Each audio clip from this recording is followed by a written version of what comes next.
जय महादेव। प्राचीन समय की बात है। एक छोटे राज्य की रानी अनन्या अपने राज्य की प्रजा के लिए समर्पित थी। वह दयालु, मेहनती और दृढ़ निश्चय वाली थी। लेकिन राजा के असमय निधन के बाद उसके राज्य पर दुश्मनों का हमला हो गया। राज्य के सैनिक कमजोर थे, संसाधन कम थे और रानी के पास विकल्प सीमित थे। रानी ने अपनी प्रजा की रक्षा के लिए देवी देवताओं से मार्गदर्शन मांगने का निश्चय किया।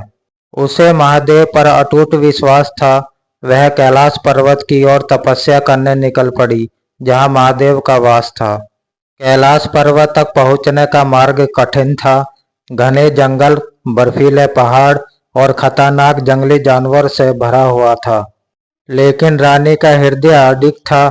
उसने भोजन त्याग दिया और केवल जल पर निर्भर रहते हुए महादेव का ध्यान करती रही। एक दिन जब वह बर्फीली पहाड़ियों पर चल रही थी, तो ठंड के कारण उसका शरीर जमने लगा। लेकिन उसने अपनी तपस्या नहीं रोकी। उसकी आंखों में महादेव के दर्शन पाने का संकल्प था। कई हफ्तों तक उसने बर्फ के बीच ध्यान लगाया। महादेव अपनी भक्तों की दृढ़ता की परीक्षा लेते हैं। उन्होंने रानी की भक्ति को परखने के लिए एक बूढ़े साधु का रूप धारण किया और उसके सामने प्रकट हो गए। साधु ने कहा, हे पुत्री, इतनी कठोर तपस्या क्यों कर रही हो? यह शरीर नष्ट हो जाएगा।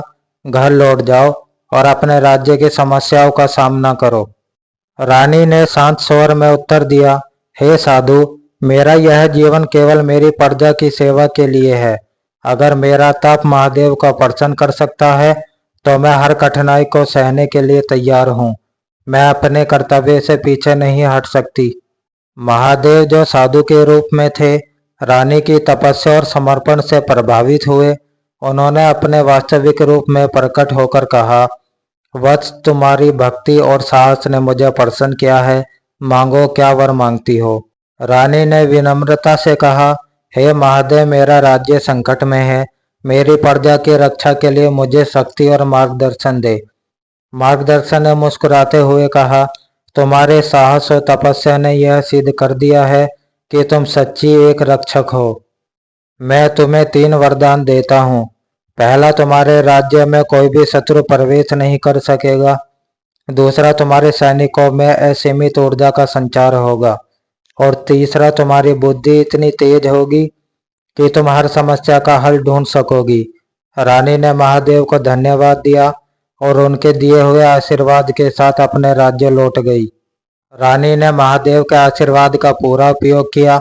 उसने अपने सैनिकों को संगठित किया और नई रणनीतियां बनाई। जल्दी दुश्मनों को हराकर उसने अपने राज्य की रक्षा की। प्रजा में खुशहाली लौट आई और रानी की प्रशंसा हर जगह होने लगी। महादेव की यह प्रेरणादायक कहानी हमें सिखाती है कि यदि हमारा उद्देश्य सही है और हम अपने कर्तव्यों के प्रति समर्पित हैं, तो सफलता अवश्य मिलती है।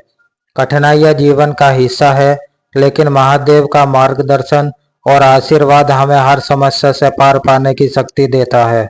अपने जीवन में कठिन परिस्थितियों का सामना करते समय धैर्य रखें, महादेव का ध्यान करें और पूरी निष्ठा से अपने कार्य में जुट जाएं। महादेव आपके हर कदम पर आपका साथ देंगे। जय भोलेनाथ।